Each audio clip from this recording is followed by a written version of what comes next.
Guys time వచ్చేసి 6:30 అవుతుంది. ఇప్పుడు మేము 7కి బయలుదేరాలి. ఆఫీస్ వర్క్ ఉంది, నైట్ షిఫ్ట్స్.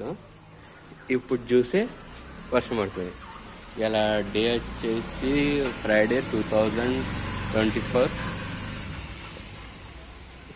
ఈ టైంకి ఇట్లా వర్షం పడుతుంది. జూన్ ఇవాళ, ఈ మంత్ జూన్ మంత్ ఇప్పుడే తక్కువైంది. ఇంకా మళ్ళీ పడుతుంది ఒక 10 నిమిషాలు అయితే.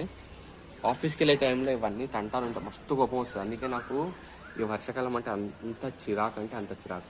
పాపం ఇప్పుడు అక్కడ పనిచేసే వాళ్ళంతా పోతున్నారు చూడండి, వాళ్ళకి పని అయిపోయింది ఇప్పుడు అనుకుంటారు. కానీ ఇల్లులు కట్టే వాళ్ళకి కూడా చాలా ఇబ్బంది ఈ వర్షాకాలము. వాళ్ళకి అసలు పనిలో ఉండే గాయస్. పాపం వాళ్ళు పొద్దునంతా ఎండగొట్టిందని పని చేసారు, ఇప్పుడేమో వెళ్ళిపోతారు.